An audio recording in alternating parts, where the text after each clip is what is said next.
Today is September 18th, and week 2 of the NFL is off with a bang. A lot of crazy football games happening here today, and we also have some college football to talk about with you. And we might taste some beers for you here at the end of the show. Sorry if I sound a little bit different, a little under the weather here this week, but we'll still strive on. But before we get to all that, Pub Talk is brought to you by Route 11 Chips. Route 11 Chips, the best chips here in the Shenandoah Valley with great flavors such as barbecue, Chesapeake crab, and salt and pepper. 25 years of being in the business has led to some damn fine chips. Check out your local chip bag stores today and grab your chip bag today. All right, let's get right into it.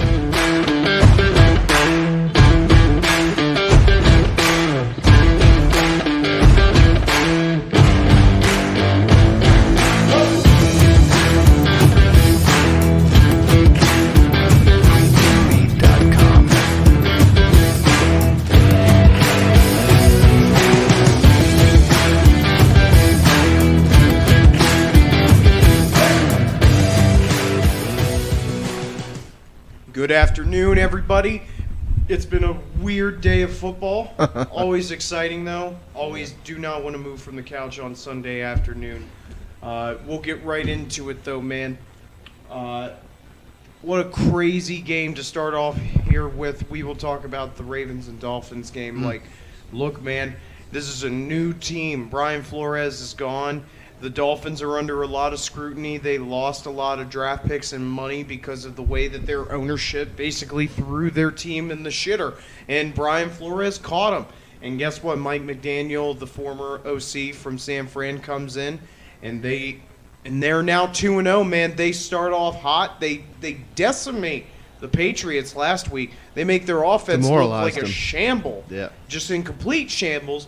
And then today, the Ravens look on fire. Lamar Jackson has a 79-yard touchdown run. They just picked him. Picked him up. Yeah, the Rams beating up on Atlanta. Anyway, the Ravens look unstoppable, but the Dolphins win. It was 28-7 at the half. Yeah, it was 35-14, I think, at one point. Yeah, 35-14 in the fourth. Or the third. The end of the third. It just looked... Yeah, fourth quarter. End of the third. Unstoppable. And then Tua comes alive. He threw 6 touchdown passes. That's unreal for a kid 469 yards passing. The past 2 years, he threw 50 has not times. Looked good, man. He hasn't. Now, I don't know if that's because of the coaching of Flores or because of the team that he's had. But now you think of the weapons that man has. Eric Waddle, you bring him in from Alabama. Cheetah. He had 190 yards in receptions. 11 catches. No matter which quarterback he's with, he's going to put up the yardage. He just is. 11 catches, 190 yards, and 2 touchdowns. And you just have to wonder, man, what a throw. I mean, okay, do you know what a throw means? Like how the Ravens basically just shit this game away. They just completely shit it away. Their freaking superstar quarterback did everything for him. You know, he was 21 of 29 for over 300 passing and 3 touchdowns. What more does he have to fucking do for you? What more does he have to do for you? Does he have to take less money now? I'll get into the... We'll get into that contract shit. We'll get into it. But look, I mean... What more does he have to do? You know what I'm saying? Yeah, you're right. And I'm the first to criticize defense always.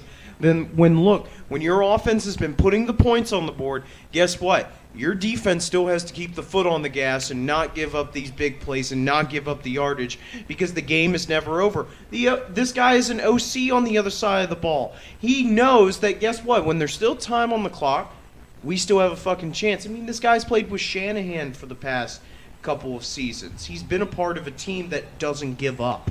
The 49ers did not. Lamar is essentially your offense. I mean, he accounts for 400 yards of your offense. I just think, though... Well, I mean, I'm going to go ahead and fucking talk about it. I don't think... you have to understand, Lamar, everyone's saying, how does he not have a contract from the Ravens? You know, all this $250 million contract talk. Well, coaches said that, look, he wants guaranteed money. And, after what Deshaun Watson got, he thinks that he deserves more because guess what? He's actually able to play. Deshaun Watson isn't going to play a down of football for 10 more weeks. And yet, Lamar Jackson, he doesn't get jack shit compared to Watson. The only thing, though, and I understand this from the Ravens' perspective because I hated this man, is because of Joe Flacco. The Ravens, I know, are in a tough situation because of Joe Flacco. Everything that they gave that man, guess what? After their Super Bowl win, he didn't do anything. He truly did not. They went through some bad seasons with him. They went through some 2-win seasons with him. They went through some mediocre seasons. They may have went back to the playoffs one fucking time with him as their quarterback after that. They did not do anything. And they had a long contract with him for another 6 years. He was their quarterback. They gave him a lot of guaranteed money. They gave him the highest contract for a quarterback in NFL history after they won the Super Bowl. And guess what? He didn't do anything. For the one time that I actually felt bad for the Ravens, it's because of that man. And I can understand why the Ravens front office is like, look, man, I know you've done good things for us, but the last time we did this, guess what? We didn't get shit in return. And I think the other thing also that they're looking at Lamar is that, like, Joe brought us a Super Bowl. I mean, like, yeah, you haven't brought us anything. I could see that. I could see that character arc.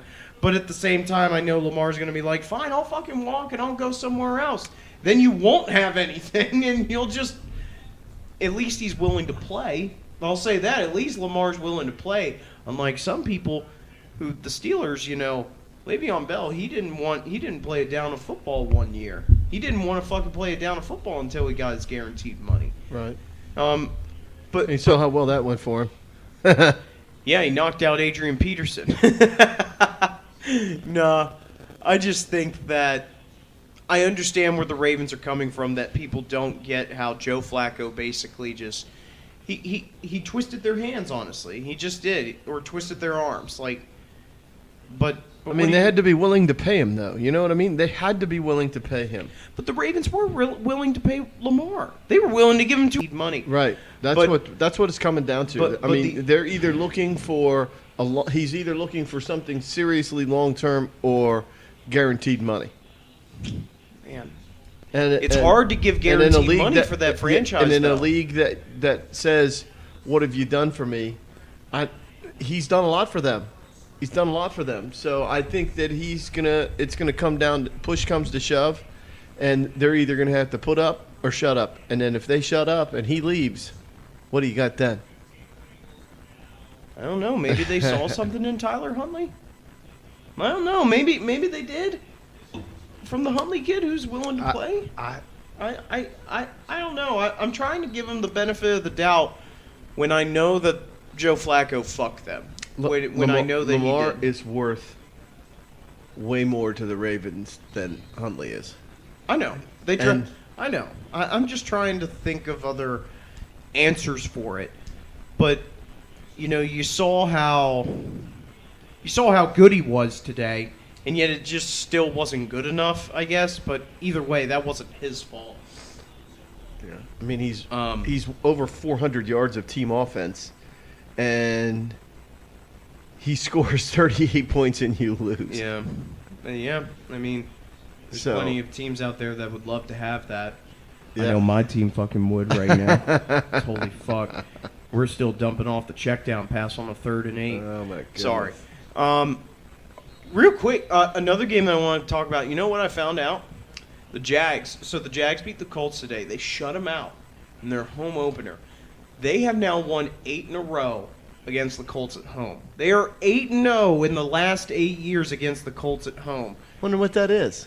Huh? Wonder what that is. I don't know. Remember when the Jags won 1-15? Yeah. You know what that one game was? That was against the Indianapolis Colts that they won. That was the only game that they won all year. Last year, when the Colts had to lose against the Jags and the Steelers had to win, guess what? The Jags beat the fucking Colts at home.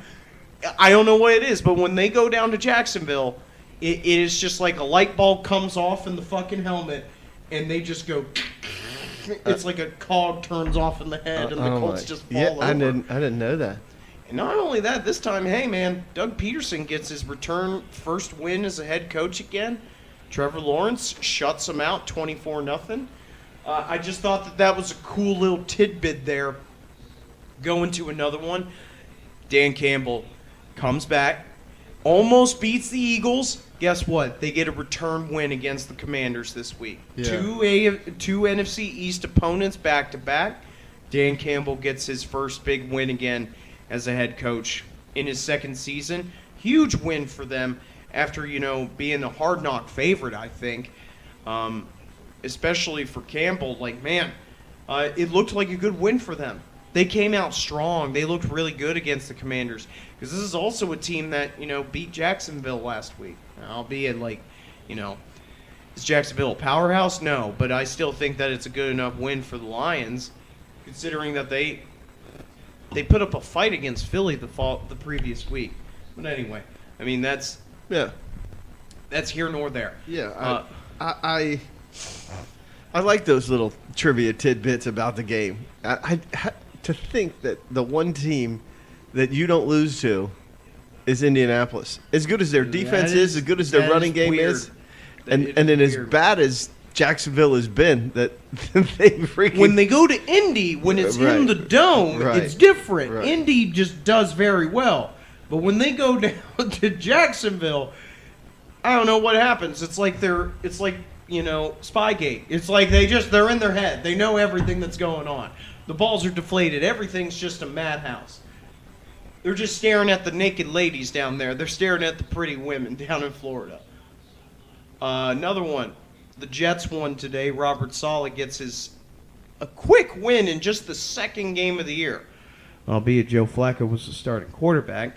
But they beat the Browns 31-30. Jacoby Brissett, very upset at the end of the game. He lost to the Jets. But hey, Robert Saleh, they came in, got the job done.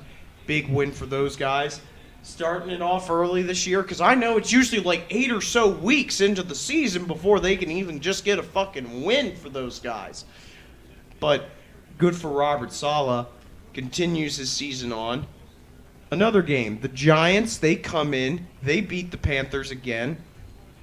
They're off to 2-0. Brian Dable, man, he's got the Giants 2-0 for the first time in a little while. The Giants have been a laughingstock for a long time. For at least the past 5 or so years. And he starts them off right, gets them 2-0. Now, I'll say this. I'll say the Tennessee win was pretty good. I'll say that. Carolina, we're kind of falling off the mark, the Matt Rule train as it is, just because he's just not getting the job done. He's just truly not. Saquon Barkley is looking like his former self right now. He's it's looking good to see him. Good to see him. He's looking good. The offense is looking a lot better with Jones. Now, maybe that's because, Dable is able to, use Jones to his better abilities, and he's able to make them look more efficient. But also, Carolina, man, I don't get it, dude. I truly don't understand. Was Matt Rule the best candidate for this job?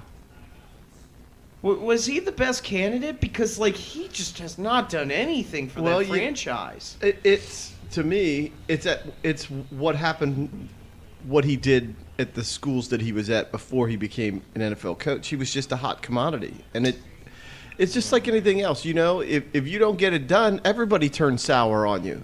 It doesn't matter. He could be just like Nick Saban. A so-so NFL coach, but go back to college and he'll freaking build a dominating program in college. He just will. That's what will happen.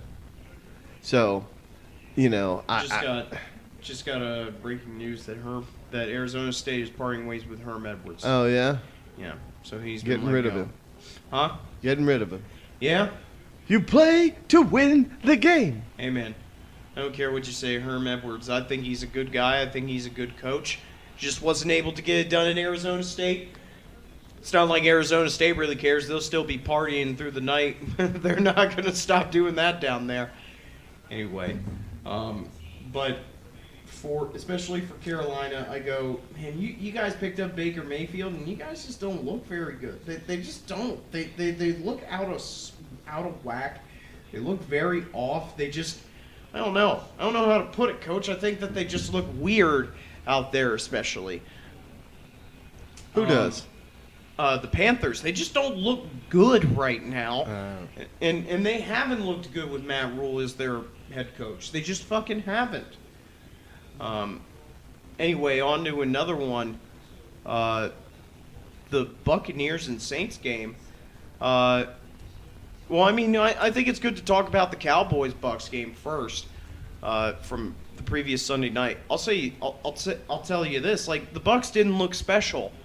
No. But they truly did make Dallas look like a fucking just nothing. Dallas looked awful in that game. Dak Prescott hurt his hand. There was nothing from that Dallas offense, though. And on top of that... Yeah, he's going to be out 8 weeks with that busted thumb. What are you looking up right now? No, I was resetting the games for next week. But... I think that, for Tampa Bay, now they're 2-0.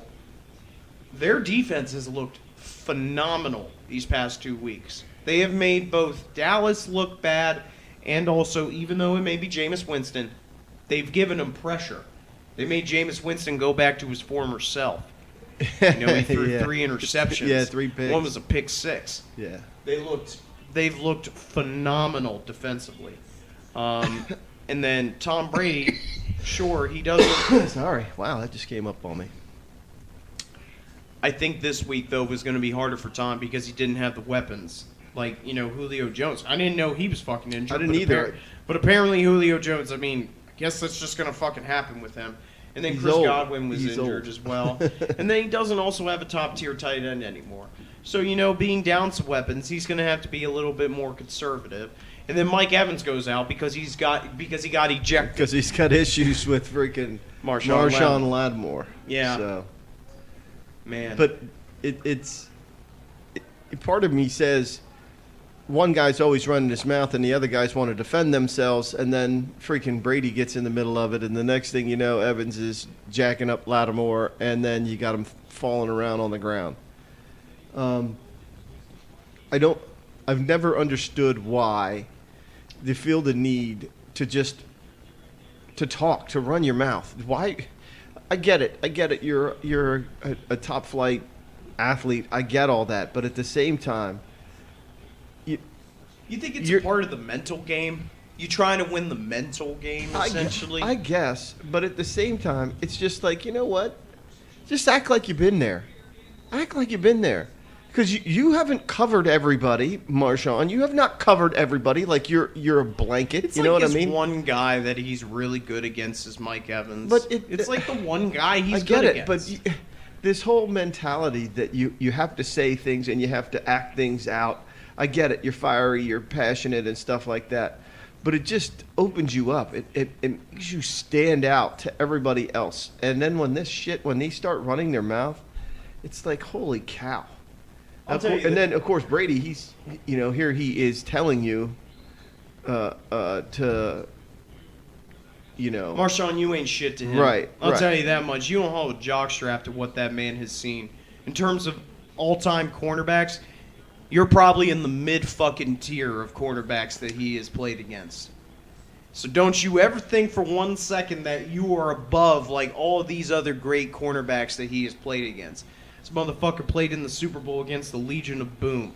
This guy played against some of the best defenses the NFL has ever seen. And you're trying to, run your mouth. You haven't done anything. You have truly done nothing in terms of what? You've been Defensive Rookie of the Year one time? Congratulations. Tom Brady has won 7 Super Bowls. I don't really give a shit what your accolades against, Mike Evans have been. Because at the end of the day, okay, you still fucking lost the game. You left your team at a disadvantage because you couldn't let your fucking ego go away. Yeah. You couldn't let your ego aside and walk away. Yeah. Because when Tom came back to talk to you, you just couldn't walk away. You couldn't let the white boy talk to you like that. And so you just tried to run your mouth. And guess what? Yeah, Mike Evans is a fiery guy as well. I'll give you that. He's stupid sometimes. He is. But, man, I think I said it. I'm like, I think losing Marshawn hurt their team more than losing Mike Evans did. Yeah. Because Tom is still in the game. You're still going to be just fine with him. And guess what? Your team had Jameis Winston still in the game. Right. And he threw 3 picks after that. Yeah, I think at one point during the game, he had thrown the ball 19 times, and they didn't even have 100 yards. Yeah, he was 16 of 26 for 95 26 yards. times for 95 yards. Yeah, it was 3.7 average. Sounds like the Steelers' offense. Honestly. Yeah, it was a pitiful showing for him. Now, was that him playing against the Bucs, and now he's the starter and he's the guy called on to? But they were talking about him having a back injury, and he had this specialized back plate on him and stuff, and he was playing injured. Well, that's how he played against Atlanta. He did get hurt in that game against Atlanta. Nah. You'll never make me understand why these guys continue to play with these significant injuries. Well, it's because you don't get paid, Coach. Yes, they've already been paid millions of dollars. You can't tell me that you can't take this week or 2 weeks off, get your body prepared so you can play. What's the sense in going out there and risking him getting an injury and losing him for the season then? Or losing something else for your life. Because, or whatever, yeah. I mean, the Steelers, I know about Ryan Shazier. Right. You know, you risk your life, you risk your body every single day you're out there. You risk your life. So, I can understand to that, but I also just think that, I don't know. I don't think Taysom Hill's that fucking good either. Yeah, So, I mean, it he's just... not the answer there. My book, he's not the answer. Yeah, no. Anyway, but the Buccaneers start out 2-0, and they're going to play the Packers next week. That's one of our big games coming up here. Yeah. Aaron Rodgers versus Tom Brady. You get another rematch there in Tampa Bay. 2 of the greatest to ever do it. They'll be playing in Tampa. Yeah, of course. But go on to the next game. The Steelers and Patriots play. I thought this would be a different type of game. I'm going to be honest with you here, Coach. I don't see much difference here, man. I truly don't see much difference in last year than this year. With who? With the offense. I just fucking don't. I don't see any... Like, you spent an entire offseason integrating Trubisky into this offense, and there's no difference between Ben and Trubisky. I just don't see it. Sure, you may have some formations where you use a running play for Trubisky, where you have a dedicated run for him, but other than that, I don't see anything. I truly don't. How does it make sense that the best athletes in the world play for your organization? These are the best football players that you can find. And the best offense that you can find is check down passes. 3-yard passes. Like, how does that make any fucking sense? We commented man? Late in the game where it's a third and 8 situation, and they check the ball down to a 5-yard pass route. Not even that. And I'm thinking it's to myself, not even a 5-yard pass route. It's like it's a 2 check. Well, that's all it garnered was 5 yards. And I'm thinking to myself, you have professional NFL receivers, and you can't even run a route that goes 8 yards. You can't even run it to the first down marker. Like, that astounds me that that's something that Trubisky was forced to do, was to check down to Najee Harris on the sideline. But that's the thing, is that, like, that's what happened with Ben as well, where I'm like, what is this? Like, you have a Hall of Fame quarterback, and it was Jason. No, I thought I saw something else moving out there. No, but like, it was like that with Ben. I go, what the fuck? You have a Hall of Fame quarterback here, and you're still doing, like, this check down bullshit. Yeah. What the hell is going on here? And it was like that in the Cincinnati game where your defense basically carried you. Guess what? In this Patriots game, the final score was 17-14. Yeah. Yeah. Like, the defense literally did everything they possibly could. It's not like they didn't have their chances. And that it astounds me that that's what the Steelers ended up doing. I'm trying to find our week 2 stats and to take a look at that. But it just seems so. Blah. Like it. The Steelers had 243 total yards of offense. They had the ball for 26 minutes. They ran the ball 22 times for 91 yards. Trubisky threw for 160, 33 times. He threw the ball 33 times for 160. For 152. The average catch was 5 yards. And he was sacked 3 times. What the hell? But what stands in contrast is Mac Jones wasn't sacked a single time. No, And that offensive line for the New England Patriots has a rookie dude from Chattanooga on it, and they couldn't get a freaking. Cole Strange, man. Yeah. He got the job done. Yeah, they did. You know, they did. The one thing that stood out with me with New England was, Damian Harris and Ramondre Stevenson were lights out with the rushing game. They were able to rush for over 100 yards. Oh, yeah. I'll say the defense for Pittsburgh did not do it justice, though, of what it did a week ago. Right.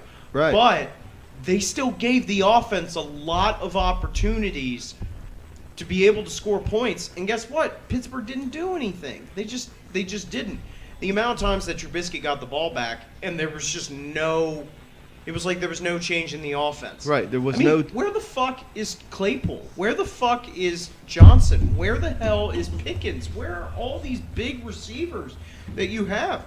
You don't even fucking use them. You just don't even use them. So what the fuck is the point? I'm serious. Like, what? How does Claypool has 4 catches for 26 yards.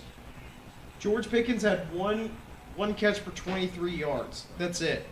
Freiermuth, 4 for 22. I mean, goddamn, man. Like, what the hell is this? How do you have these big receivers and they have an average of 5 yards a catch? Yeah. 6 yards. And it's not like they're not quality receivers. They are. No, when I saw Trubisky, I'm like, this is the offense that he wants with these receivers. I can tell you that much. And especially the running back that Najee Harris is. And it's a joke. It's a fucking joke. I'm not downplaying the Patriots. But at the same time, I go, there's no difference. I see no fucking difference than last year than this year with the offense. Against Cincinnati, dude, Pittsburgh got out of there with the sweating. It was literally down to the wire because the offense just didn't do anything when the defense sacked Burrow 7 times. Made him throw 4 interceptions. Forced a fumble as well. And guess what? 24 points? Or 14. No, it wasn't 24 points. What are you talking about? Last week. 23 points? You made Burrow throw 4 interceptions, and you not even 23 points. 20? You could only get 20 fucking points when Joe Burrow threw 4 interceptions? God damn, your offense is terrible. Your defense did everything. Now, I'll say this. Once again, the defense this week, dude, they couldn't get any pressure. The run game was just ferocious, and they ran it down their throat because Belichick's like, dude, they can't do shit. Yeah. So we can't pass it against these guys. Well, we can't throw the deep ball against these guys, but we can, throw it efficiently under routes. But still, I go, I don't know, Coach. I just see no difference here than with Ben. I see no difference with Trubisky and Ben. And that's a fucking shame because Ben can't fucking move. Yeah. He couldn't move. Yeah, I don't disagree. Yeah, I just expected way more. Imagine in 3 quarters of football, the Pittsburgh Steelers scored 6 points. That's essentially what it was. They scored nothing in the first quarter. They were down 10-3 at the half. You know what I mean? Yeah. Imagine, being a coach of a legendary franchise as the Pittsburgh Steelers. You have worked your way as a position coach, intern, assistant, scouting intern, all this shit. You have worked your way up all the way to the top, and this is the best offense that you could come up with. I don't know how you got the fucking job here. I really do. Matt Canada or whatever his name is. I go, what? Who didn't get the job here? Because right now, what I'm seeing, it's been like this for the past 3 seasons. Yeah. It's been like this for the past 3 years, including this year. Because there's been no difference. I remember when Todd Haley was our OC. I know Ben and him didn't see eye to eye, but god damn it, at least we threw the ball down the field somewhat. I see no deep ball, no nothing, no streak routes, no post to the middle of the field, no nothing. I see none of that. I just see nothing. And for a franchise like Pittsburgh, I go, dude, people are pissed.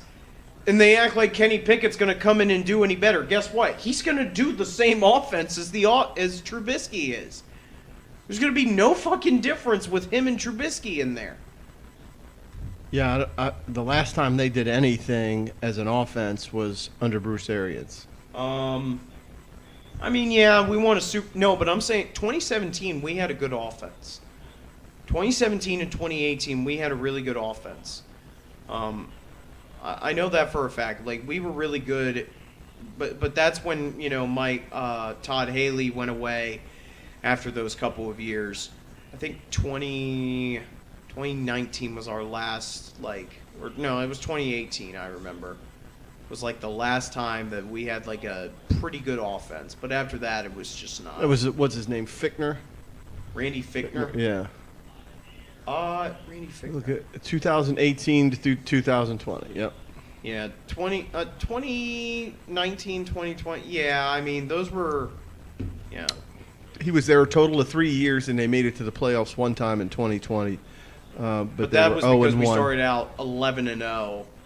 And then faded. And then faded. It wasn't a good 11. But when Randy Fichtner was there, guess what? Then he left and Matt Canada came in, and guess what? The offense looks no different. Right. It looks no fucking different between the two.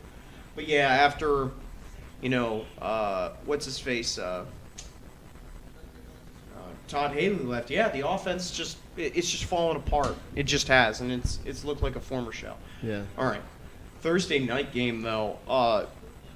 You know, the AFC West looks like the best division in football. I think there's no question about it. You have three teams that could easily go to the playoffs, and the Raiders, you know, Chiefs and Chargers. But the Chiefs and Chargers faced off on Thursday night. I picked the Chargers. Coach went with the Chiefs. Ultimately, the Chiefs came out and won. Yeah, I mean, Herbert was injured late in Yeah. the game. He did get injured, but at the same time, I go, man, the Chargers should have fucking won that game, man. They really should have. I mean, goddamn, how many times does it have to happen where Mahomes and the Chiefs there's just no foot off the gas. There's no panic. There's nothing. Never. There's just never. Never. Even never, without never. the cheetah, there's just like, so. Right. I can score in 2 fucking plays. You don't have to worry about One, that. you know, they'll find a way to rally. That's what they do, you know. I don't know how bad Justin Herbert's injury is going to affect them. I think I saw. I forget what it was. Oh yeah, T.J. Hushmanzada said, like, as somebody who has broken ribs at least 15 times, Justin Herbert definitely has broken ribs. I go, imagine breaking your ribs 15 fucking times to actually say that. I don't think that you should He be said alive right he now. has fractured rib cartilage, and he's day-to-day at this stage. Fractured rib cartilage. Damn. I'm no doctor to understand that, so. Yeah. Yeah, they manage.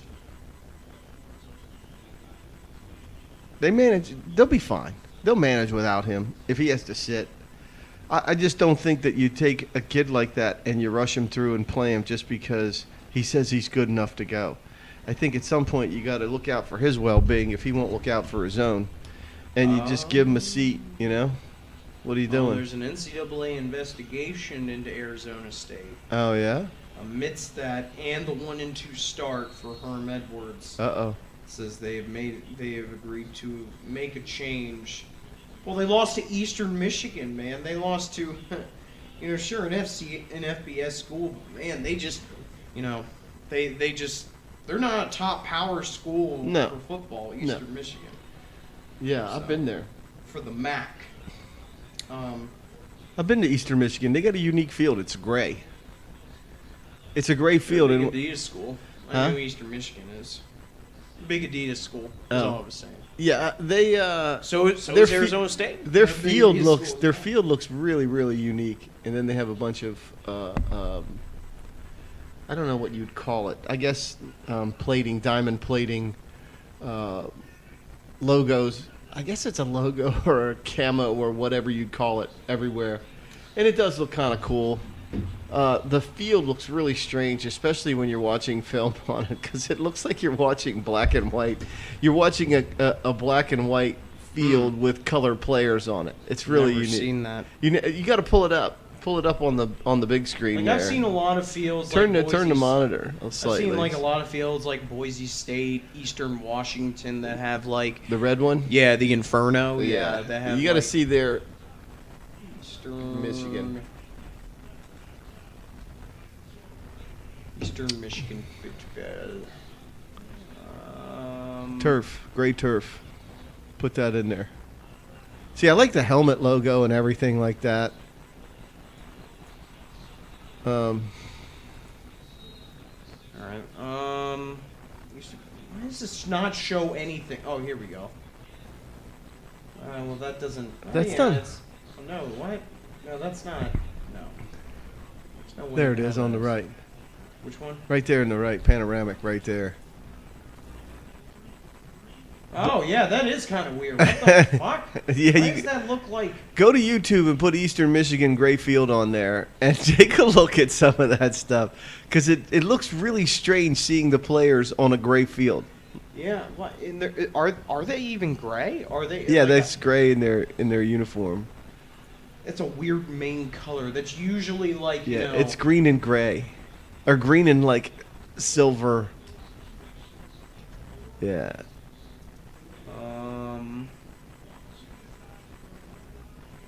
I mean, well, let's just look at like this and that. But yeah, I mean that looks really weird, and especially gray being like a main color. Oh yeah, that is fucking weird. What the hell I is told that? you.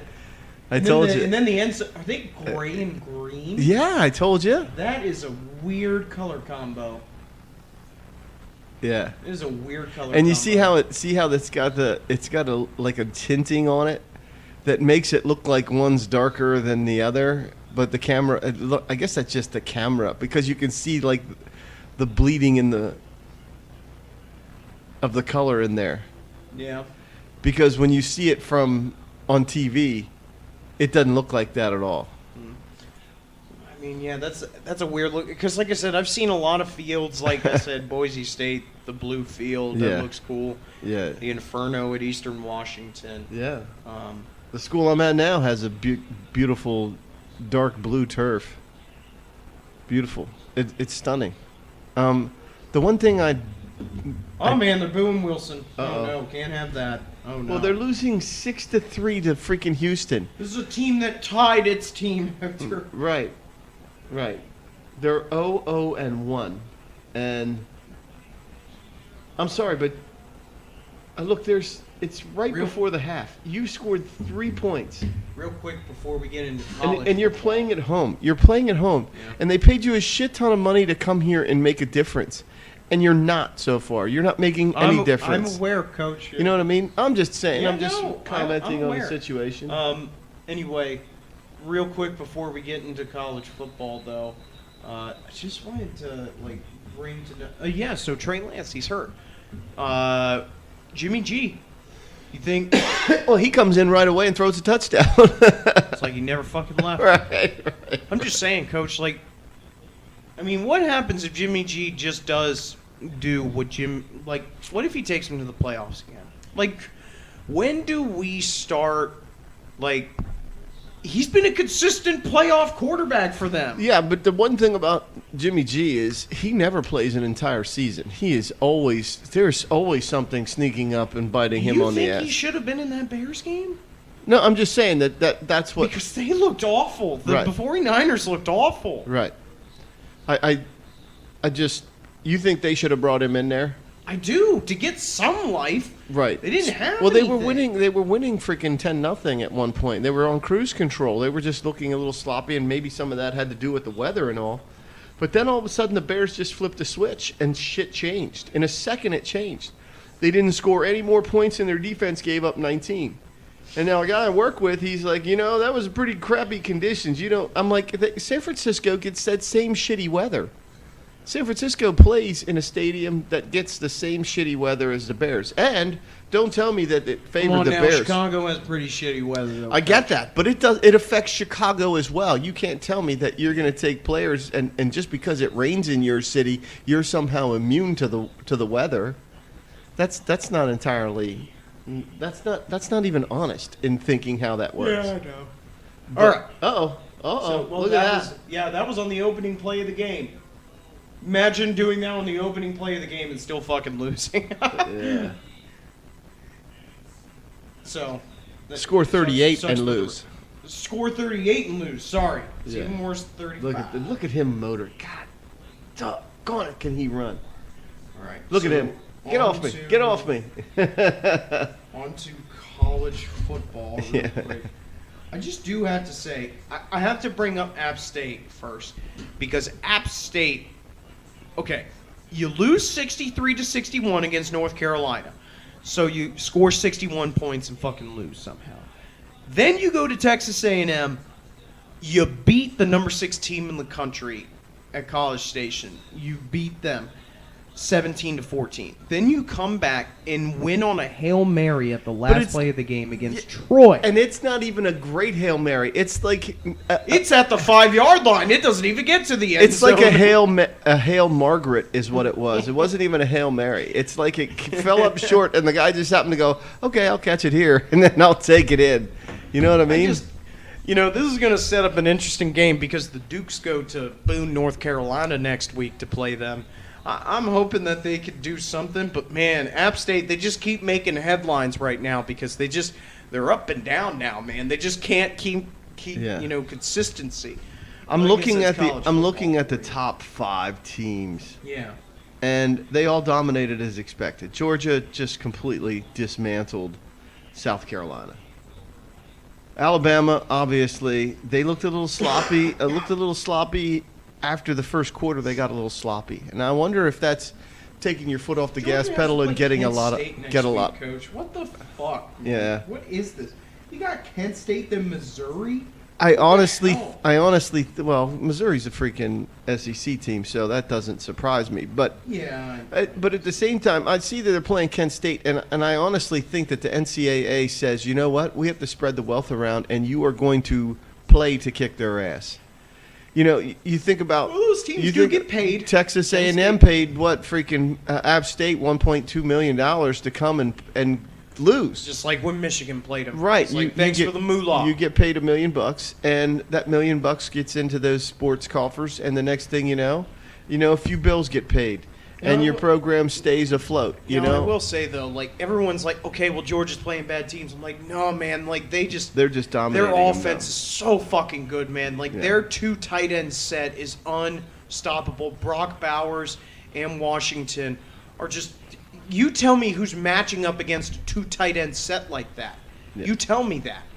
And when Stetson Bennett is on fire as well, dude, they're unstoppable. Now, I get it. They are playing bad teams, but they're dominating those bad teams like they should. Like they're supposed to, yeah. And okay, so Alabama scores 63. Ohio State freaking plays Toledo and scores 77 points against Toledo. 77. Yeah, I don't know. Anyway, another interesting... Michigan scores 59, but they play freaking FCS Hold on a second UConn. now. Michigan is ranked number 4 now. Yeah. Okay? Yeah. Michigan, though, has played 3 terrible teams. I'm not defending them in any way. They played Colorado State, Hawaii, Hawaii, and then UConn. Of all... the fact that they have played those 3, they've played them at home as well. They haven't played an away game. They've just all played them at home. But here's the thing. Did they do what they were supposed to do? Yes, in 3 games they've only given up 17 points. It is a very soft schedule. It is a soft schedule. It's going to get a little bit of it. At least Georgia played Oregon. At least they gave something. Right. So they're going to play Maryland. I don't know about you, but Maryland still ain't shit as Maryland's 3-0 right now, so you know. But they're a soft ass team as well. Maryland played Buffalo, Charlotte, and Southern Methodist as SMU.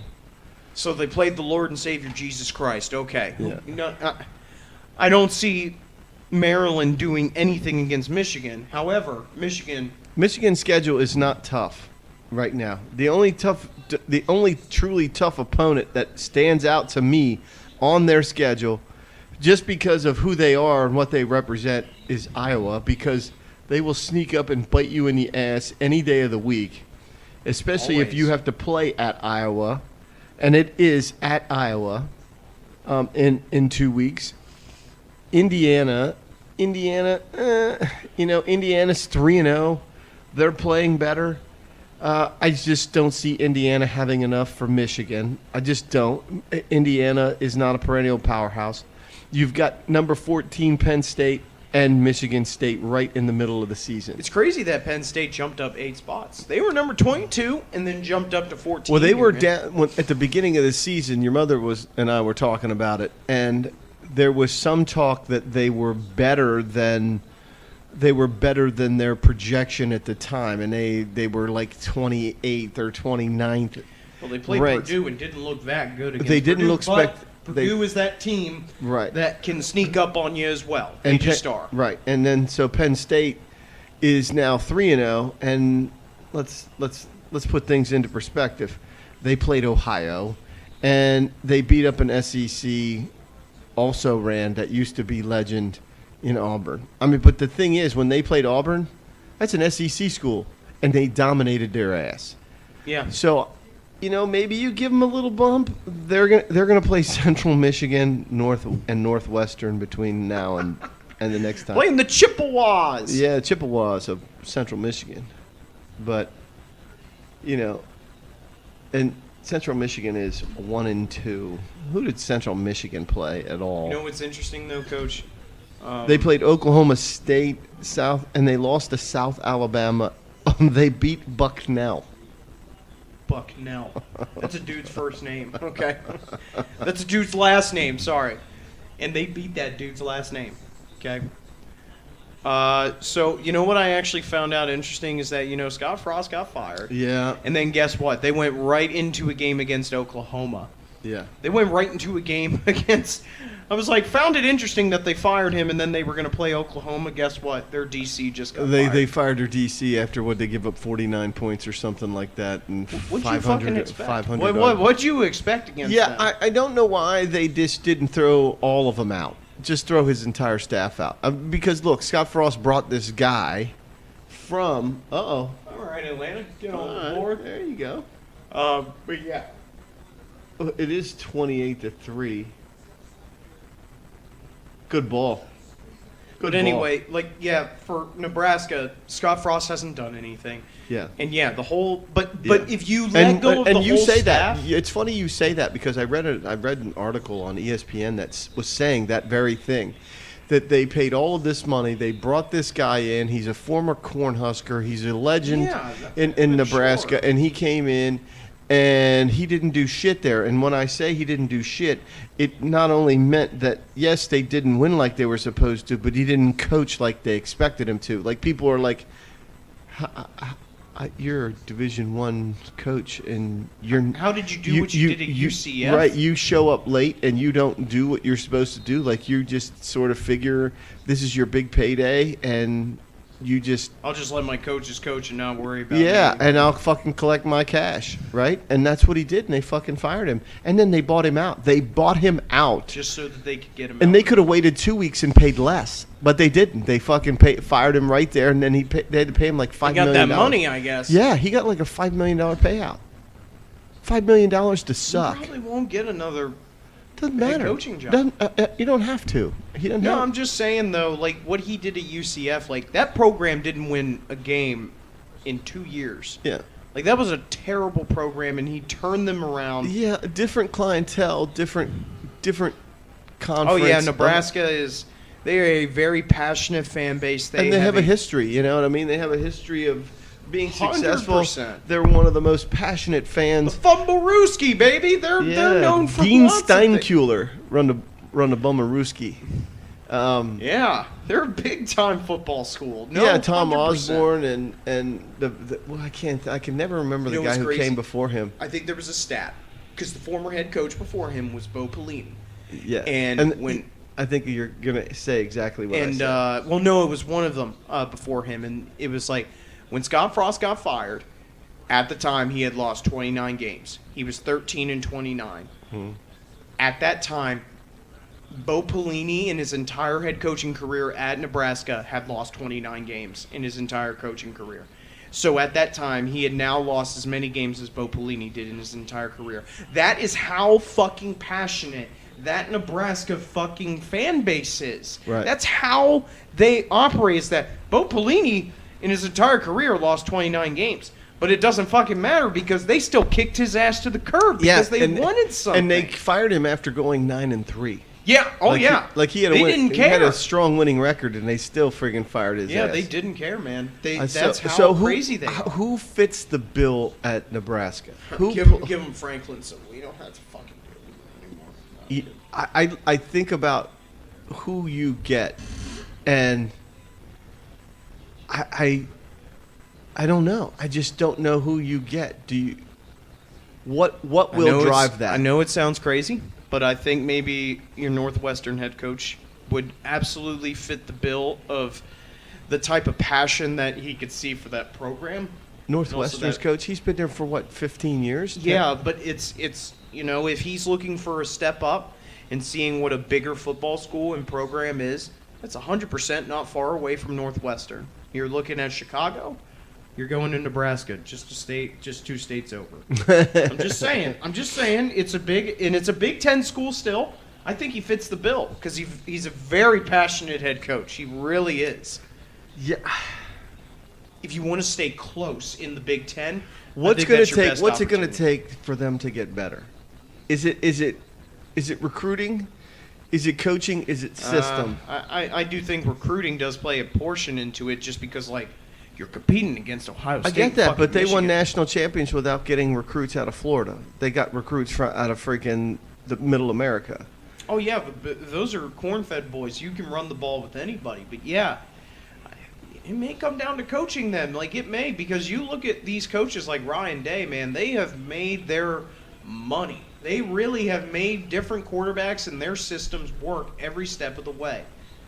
They really have. All different, unique. When you think of Haskins and C.J. Stroud, and then Haskins, go Stroud, behind Fields, and then before them it was J.T. Barrett, man. and then before him, who was the one? Cardale Jones, man. Cardale Jones, and then what was his name? He played for Houston. Yeah. He played as a name. receiver before. Yeah, J.T. Barrett. Oh my I can't think. God, I can't remember. But you know what I'm saying. And so they have a wide variety of talent, and they still remain successful bad doing weather what they're there doing. right now, Coach. Where, in San Francisco? Yeah, in San Francisco. No shit. See, told you. That doesn't happen in the Bay Area. Well, one of the greatest things that was ever said was, I forget, I think it was Carl Sandburg, the poet Carl Sandburg, said that the coldest winter I ever experienced was the summer I spent in San Francisco. Yeah, so San Francisco's weather is unique. Why are you getting a call right now? That's school. They always send you the weekly ta-da-da thing and leave a message.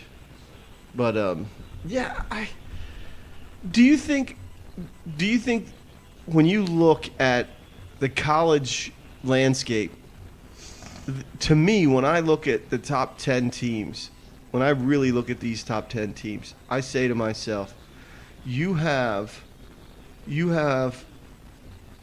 a level at the top that just completely stands out. The top 10 teams stand out in my mind. And after the third week of the season or the fourth week of the season, They just clearly are head and shoulders better than everybody else. Well, did you hear about what the college football playoff is actually really Going to expand? Yeah, for 12 teams. Yeah. And I think that's great. I think it's did they make the decision? It was supposed to go to. They were supposed. Yeah, it's not. 2024, it was supposed to expand. Yeah. They tried to bump it up. Yeah. I'm not sure if that went through or not. I don't know. I didn't look it up. I didn't spend any time with it. You can't get too hyped about this because, I mean, we've been trying to say this for years. That, dude, it's bullshit that 4 teams only get a chance. Yeah. And it's like, okay, everyone's like, okay, but the best teams are still going to win. It's like, yeah, it's kind of the fucking point. You would still think that even though there is a playoff system, yeah, the best team should win. You look at these top 10 teams, CJ, and outside of the top 5, anyone could beat anybody else on any given day at any time. Because the first 13 out of the top 16 teams, CJ, the top 16 teams, all of them combined only have 1 loss. The top 16 teams, from number 1 down to 16, there's only 1 loss combined. Who's the 1 loss? Texas A&M? Utah. Yeah, in the top 20, CJ, if you go to the top 20, 1, 2, 3, 4, 5 losses. 5 losses out of the top 20 teams. So think about that. 60 games, they're 53 and 7. Or no, what did I say? 55 and 5. The top 20 teams. That's how good those teams are. Yeah, but you listen to who Utah's 2-1, Baylor 2-1, Oregon 2-1, Texas 2-1, and 2-1 Texas almost took down number 1 Alabama last weekend, and then Texas A&M, who gets beat by App State. I think that was, I don't know about you, but I think is that more fluke than anything else? I think college football, yeah. I think it's absolutely a fluke. You always have that one game where it's like things just aren't going your way. And you just have like these weird things happen. You know, I do think that. This weekend, the team I've been volunteering with in Penn, we won in overtime. We won for 2 in overtime and got it. And we were on the road, and the head coach, I was up in the booth, and head coach asked me, if we get this in there, do we go for 2? And I was like, fuck yeah, go for 2, why not? I'm like, I'm not in charge, but everything that tells me is you should probably go for 2 at this time. And he said, well, I'm going to leave it up to the kids. I'm going to leave it up to the kids and see what they say. And so guess what? After we scored, we scored on 4th down. 4th down from the 3, we powered in. And so when we scored, he called timeout and brought the kids over to the side, and he said, what do you want to do? The rule book in the coaching handbook or the coaching rule book says that when you're on the road and you're playing in overtime, you try to end it. You go for 2, right? And so he basically said, guys, we can freaking end it now or we can prolong it. What do you want to do? And the kids freaking called their number. They were like, run it over me, coach. I'm going to make that block. I'm going to be there. I'll do what I need. And the kids did it, and we ended up winning 29-28 in overtime. That's the kind of shit that happens in college football. But here's the thing. Is that what happened at App State? You just happened to be there. So my whole statement when I got to making this description that I called is when you let a team hang around because you didn't take them out. You know what I mean? You had your opportunities to take them out, and you couldn't. You let them hang around. And I think that's what happened this weekend. I'm not saying that our team is awful, terrible, we're just the worst and everything.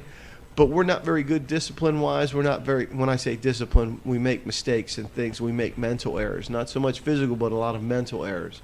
From alignments and assignments to just having your eyes in the right spot and stuff like that.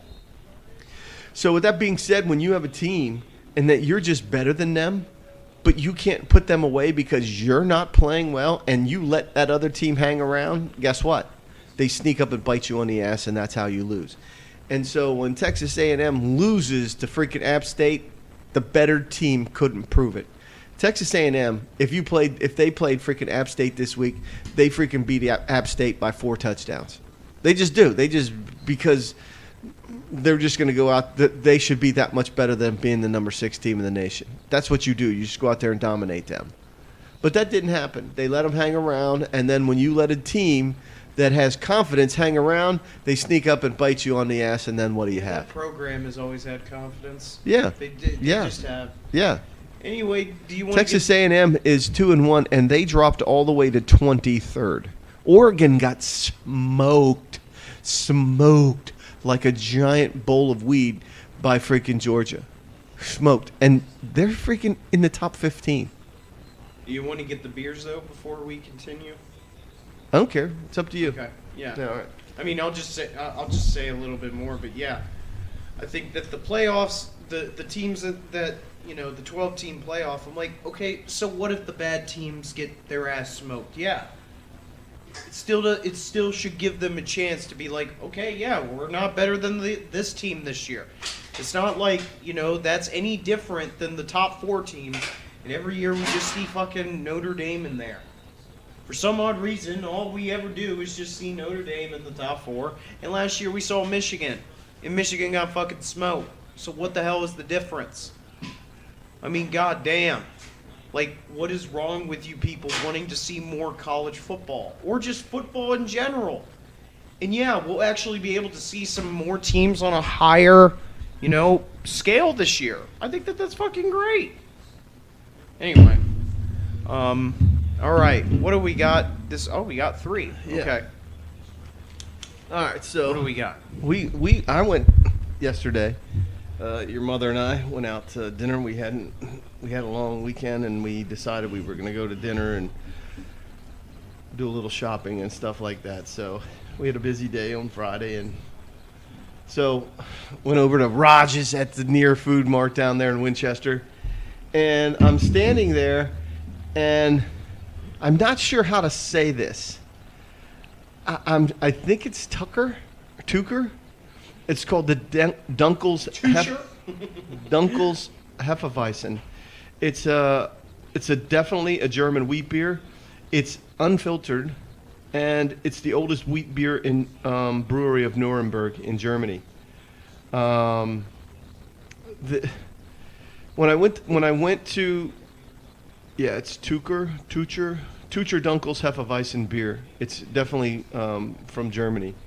It's 5.2% alcohol by volume. From the motherland. From the motherland, yes. But I was going in the store, and I was walking around, and I see this guy, and he's carrying 2 of these 4-packs of this Hefeweizen. And, oh, look at that. And I was like, is it that good? And he goes, I love it. He goes, my wife, who is not a huge beer drinker, loves this shit too. So I was like, is it really that good? They only have it in the tall cans? Yeah. Coach? God damn. Yeah. Smells wonderful. Take a taste. There's not much to it at all. No. And maybe that's why they like it. You can definitely tell that it's a wheat beer. It almost has a clovey taste to it, but it's not over the top powerful. It's not strong in any way. I really don't. Yeah, I don't taste much to it at all. It's kind of a light German beer, isn't it? But it's a dark beer if you see it. Looking at our color, it's a dark, cloudy amber color. But holding it up to the light, you can't even see through the bottom of the glass. It's that dark. But I may still just be a little sick, but I don't. No. I would. I know you had your cold and everything, but I don't have any cold or anything, and I'm telling you that. There's not much to that, Coach, and I actually kind of enjoy it. Yeah. I wonder if there would be more flavor if it wasn't so cold. You know how traditional German beers just aren't served at ice cold temperatures. Maybe. I don't know. More of a cold beer guy. Yeah. I mean, I don't disagree. I'm the same way. But at the same time, it doesn't wow me, but it absolutely doesn't turn me off in any way. That's a decent beer. Absolutely. All right. So here's the next one. This is an old beer. This is from Dunbar, Scotland. When I This see is stout, that it's isn't a an nitro. imperial. It's a nitro stout. Oh. It's called Belhaven Black. It's a Scottish stout, established in 1719, in Dunbar, Scotland. It is smooth, deep, and distinctive. Is the tagline that it has. And most stouts carry a little bit of a punch, but whoa, Whoa! that's the Belhaven Black Roar. What the hell was that? Aye, laddie. What the fuck was that? Oh, look at that! Look at the nitro. Look at that. It's gonna be smooth as shit. Look at it finish. See it finishing at the top. I'm gonna pour a little bit more. Let me have the can. So, it's got a cool black label Do we have on to it. let it finish here? Yeah, I would let it finish. And this is in Belhaven Brewery in Dunbar, Scotland. But the thing about it is, it's got a cool can. Oh my It is a nice. God. See how it finished it? Look at that. But it's not motor oil dark. You know, when you think of stouts, it's not motor oil dark. And I bet it's smooth as shit because it's a nitro. Oh, it's got that very malty, chocolatey smell to it. Oh. Yeah, that's good. Yeah, I'm a little too sick, but I can taste most of it. It's really good. Yeah. It's so smooth.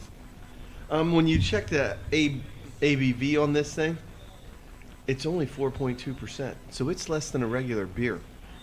I can see it's not as strong. And no, I it's can absolute- taste. it's I can abs- taste that it's but not as strong. it's very malty, coffee, dark chocolatey kind of thing. I don't know how to quite put my finger on it, but it's as smooth as butter. I mean, straight smooth as butter. Yeah, very, absolutely. very smooth. I'm always a fan of and these. the nitros are very smooth. I'm always a fan of these coffee, these milk, these, different tasting beers that have it's like a sit by the fire type of drink, man. It just is. Like you just sip on it and it's delicious.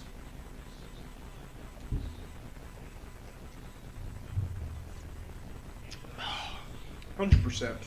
I'm not gonna lie. That was a good fucking beer. Mm-hmm. I'm telling you, Belhaven Black, Scottish stout. It's a nitro stout, so very smooth, very dark, very deliberate, very distinctive, malty, chocolatey, coffee type taste. A blend of those three things. All right, so this is called Brown Sugar Brown Cow, and it comes from D9. So it says Mocha Brown. It's a malt beverage with natural and artificial flavors. This is also brewed down in Crozet, Virginia. It's called D9 Brewing Company. This one has Nice. D9 Brewing Company, and this is in Crozet, Virginia.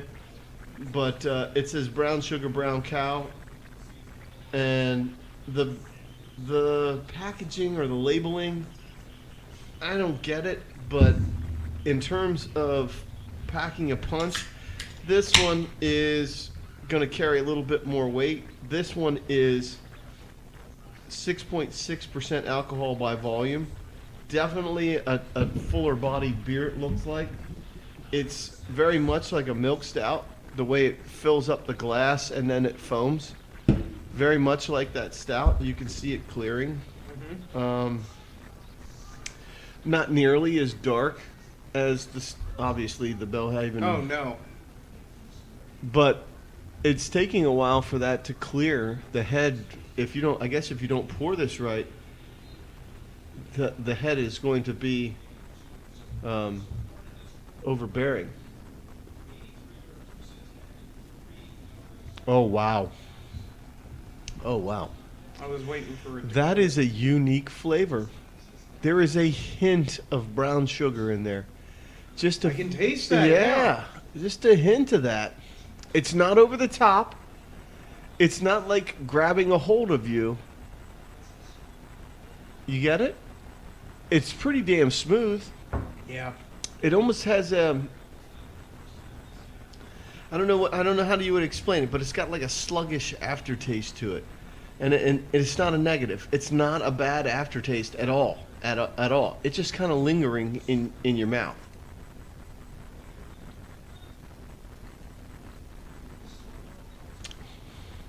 That is definitely a good beer. All three of these were good. Yeah, brown sugar, brown cow, Crow's Head, Virginia. I'd still This take one's- that nitro stout. Yeah, the nitro's very well. The smoothness of that is what makes those things nitro. Does this say? This doesn't say nitro, but it poured like one, didn't it? It doesn't say nitro at all on it, and normally they will if they are. It does not say that, but it says that women should not drink alcoholic beverages if they're pregnant, and that's important when you put that on your beer can. We're showing love to the other sex. Yeah. I mean, you almost have to. Excuse But me. the way it's pouring, it pours just like a nitro, and I'm not sure why. Because it does not. It's not marked on the can. Do you want the rest of that? There's a little bit left No, in there. I'm good, Coach. All right. All right, well, Yeah. I think 3 good beers. What do we have for the games, though, here this Okay. week? Oh, So we let's can finish go up with the games and then we'll get out of Yeah. here. I got a bunch of schoolwork I got to get ready for tomorrow. So I got laundry to do. Yeah. So Thursday night game, Steelers Browns. You put that game on there? Yeah, why not? I think that the Steelers should win, considering that the Browns don't have a quarterback right now. But from what I'm seeing from the Jacoby Steelers, Brissett. from what I'm seeing from the Steelers, I just Jesus Christ, like I'm still gonna pick them just Yeah. because I think that they should have the upper hand. I do think that they should have the upper hand still, but from what I am seeing from the offense, there's just nothing. I feel no excitement. I feel no. When I came into the season, I'm like, okay, well, this offense is going to be different with Trubisky. I'm seeing none of that. But I still think that they should have the upper hand in this game since the Browns are dealing with a backup. I just do. Do you think today's game was affected by the fact that T.J. Watt's injury? No. You don't think so? I don't think so at all. You don't think he would have made a difference? Well, no, I think he would have made a difference, but it wouldn't have changed because you have to score points on the offensive side of the ball. You have to. Yeah, I don't not believe you at all. I just don't. What about the Jets coming back against Cleveland? Is Cleveland that's a huge win for Robert Saleh and the Jets. I think that the Cleveland Browns just shot themselves in the foot. I just think that they did shoot themselves because they were winning deeply in that game, but just couldn't hold on. I also think that I think that they have a two-headed monster at running back. Yeah. And Nick Chubb, how good is it? How good is that dude? And Kareem Hunt right Yeah, now, man. yeah, He's playing yeah. for a contract right now, man. He's I trying to think get you're that right. money. Well, he wanted that earlier, and we talked about that on the show. But if I'm Robert Saleh, you had a whole lot of people that were very negative about him. It's almost like they taunted the Jets being shitty. You know what I mean? And so I have a problem with that. But the Jets came back from 13 down in the last couple of minutes of that game. They rallied from 13 down. When you're a shitty team, you don't rally from 13 down to win. So I'm thinking that, maybe Cleveland and the Jets are a little better than people give them credit for. And in this situation, Jets-Cleveland. Good for Robert Yeah, Saleh. yeah, that's what I'm saying. With the backup. Fuck Joe Flacco, but good for them. Yeah, because at the end of the day, Flacco's freaking lights out in crunch time. He freaking guys they score 13 points in a couple of minutes, like 2 minutes. He leads them back. Yeah, good for them then. Right? And when you the shit that Flacco endures, and quite frankly, he deserves a lot of it because of the way he plays. When I watch freaking Joe Flacco play, when you look at his face, he reminds me of Eli Manning's face. You know what I used to talk about when shit gets difficult for Eli, it looks like he smelled shit. He gets that look on his face and I just And you know how I feel about his cadence and everything else. But at the end of the day, if Zach Wilson gets healthy, do you keep him behind Joe Flacco or do you just break this kid out? Because you think about it, in what, a week, maybe 2 tops, freaking Wilson's going to be ready to play? I mean, they were talking about week 4 that he's ready to play. And we're coming up on week 4 pretty soon, 2 weeks. What do you think?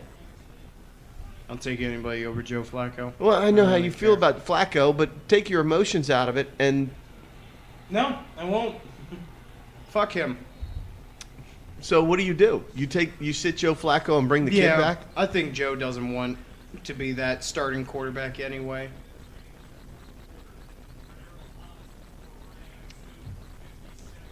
Okay. So if I'm the Browns, what's the breakdown with the Browns?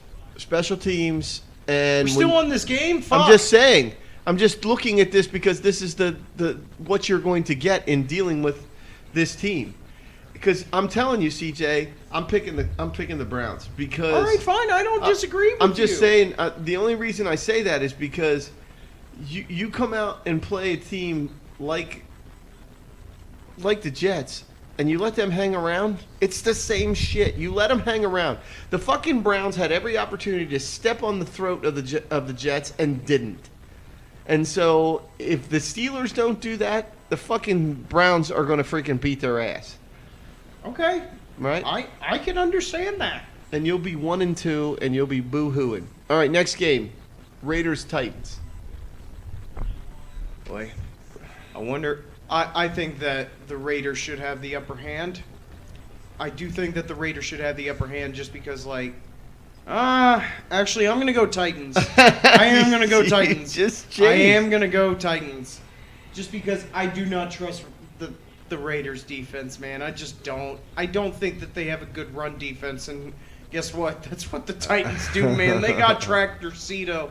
They got the big man in the backfield who's just not going to stop running.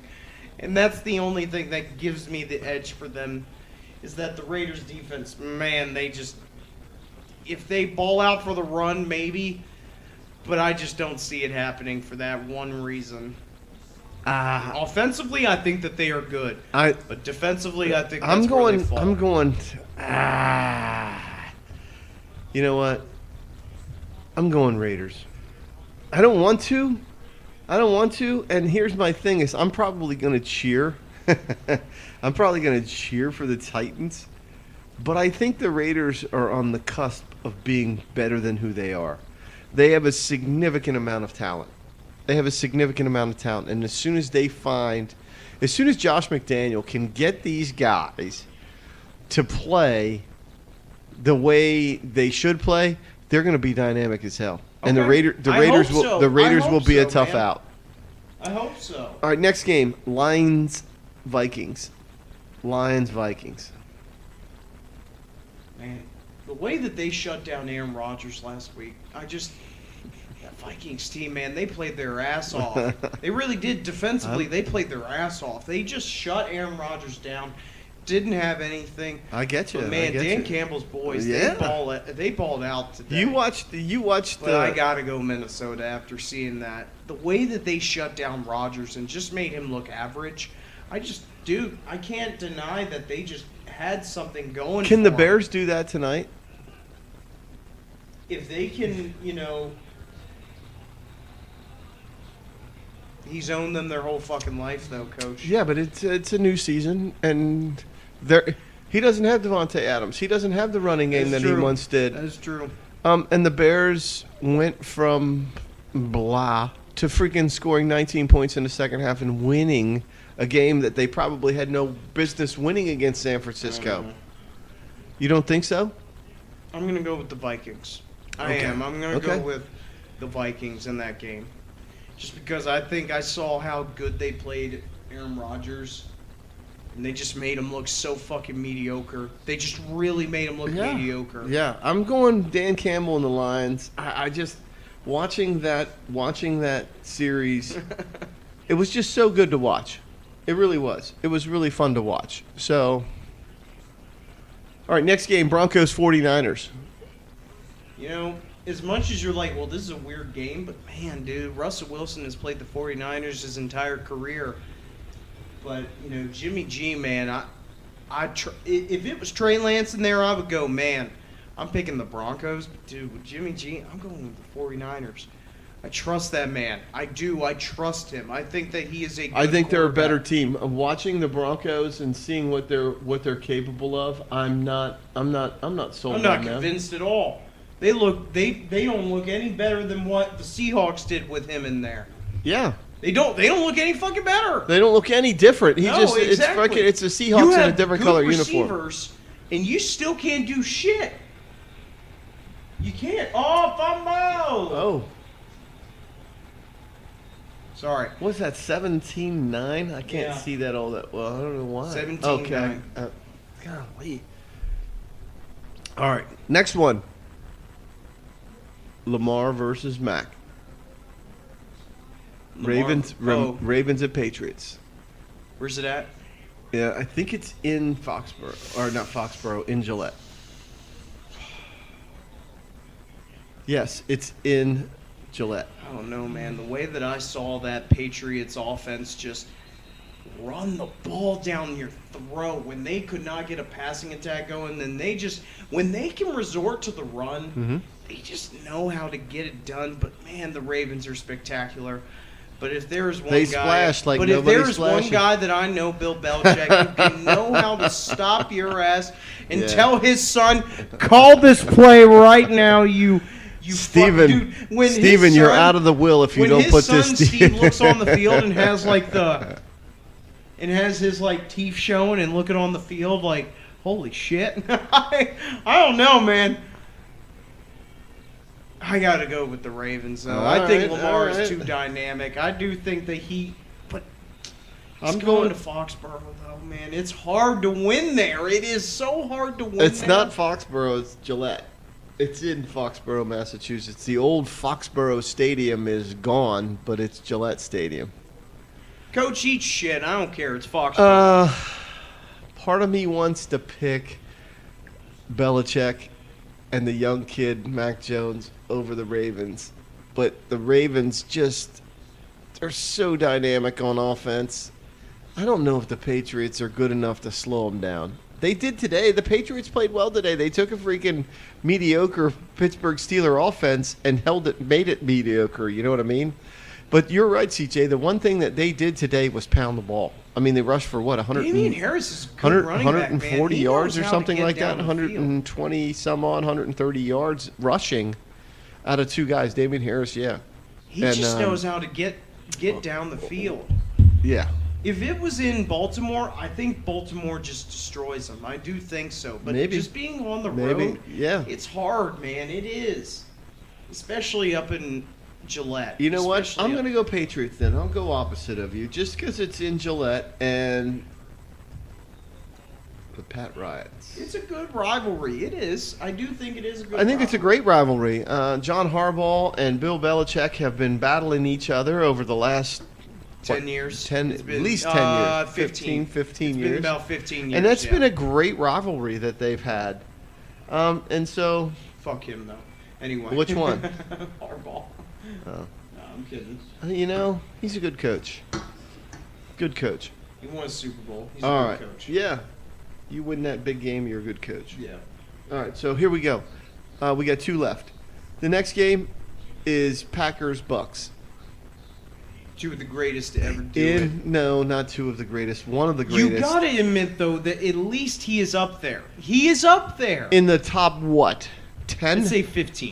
Okay, I'd say okay. 15. One of the Okay. best to ever do it. Okay. I will not put him in the top Because I would 5. put. I will not because, put him in the top 7. Because okay? I'm going to put freaking Eli Manning in there. If you freaking.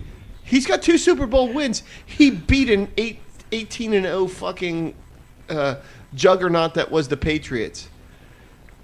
Aaron Rodgers never beat a team like that.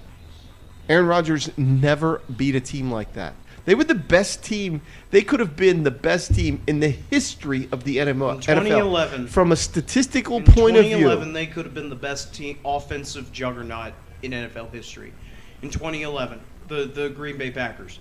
The year after they won the Super Bowl, the fact that they they were just unbeatable, and they lost to, who was it? The Giants. That was the year that they lost to the fucking Giants, who would go on to the Super Bowl and win. beat Brady. No matter how good you may be in the regular season, guess what? Right. When you get to the playoffs, Not- everybody is good there Right. and for a reason. Because guess what happened last year? My boy, Jimmy G, came into town with Debo and took your ass down. Right. You may have won the MVP, but guess who went on? The 49ers. Right. So I do agree. I'm not putting him But anywhere. I'm picking the Bucks in that game. All right, They get their first home game. They're finally at home. They finally can relax after a 2-0 start, can go home and try and get a win. I'm in front going of that home Buccaneers stadium. too, because I am tired of hearing people tell me how great Aaron Rodgers is when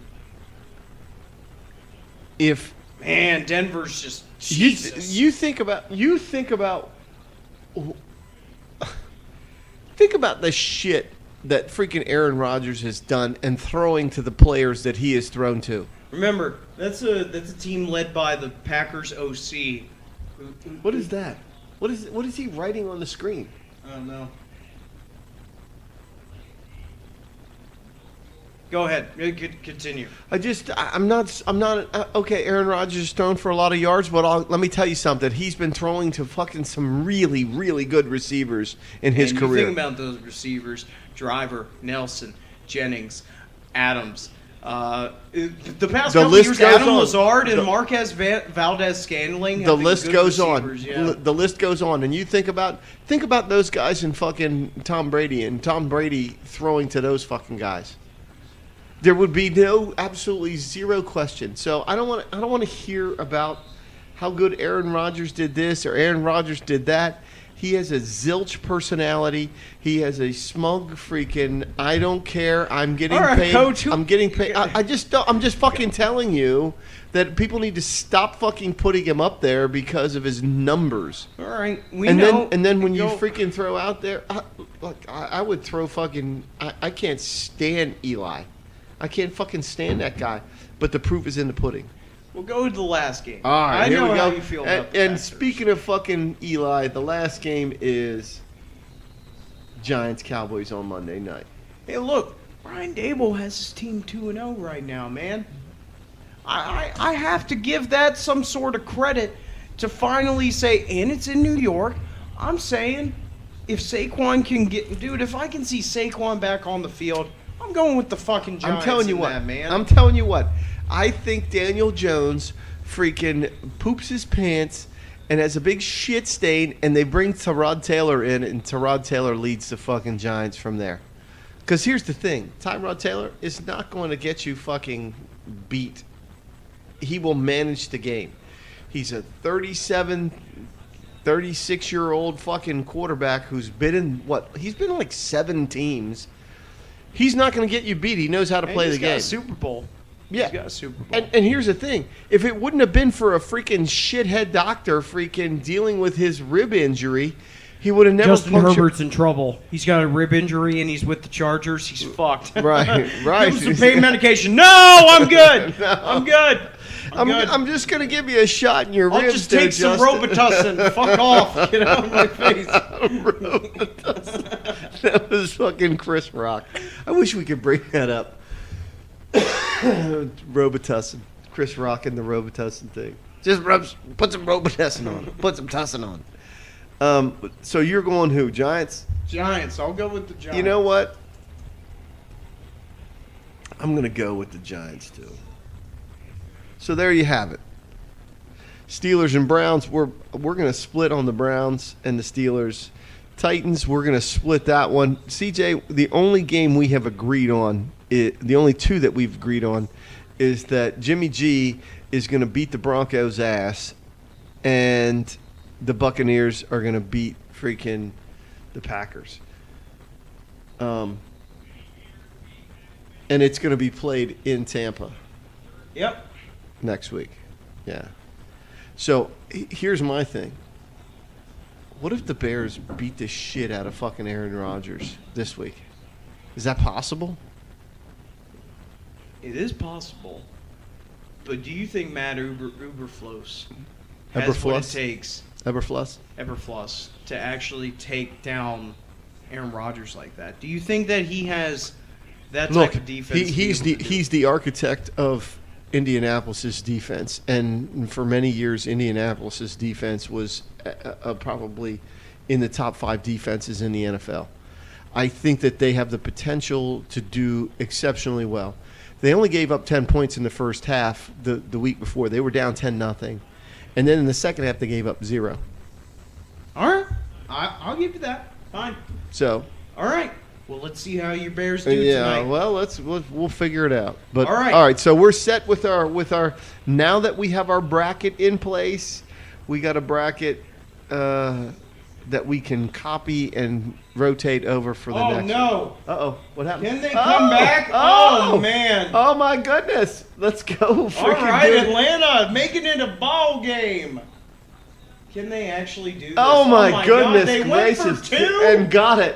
Oh my God! Only down by 6. All right, Coach, say your final sayings because we got a game to go watch. Yeah, no. I got nothing. No more Love to you say. Guys. All right. Love you guys. Come on, let's go. All right, guys. Oh my God, Raiders dominating fucking porn house. We hope that you guys enjoyed. As always, Yeah. peace out. Yeah. Love you guys.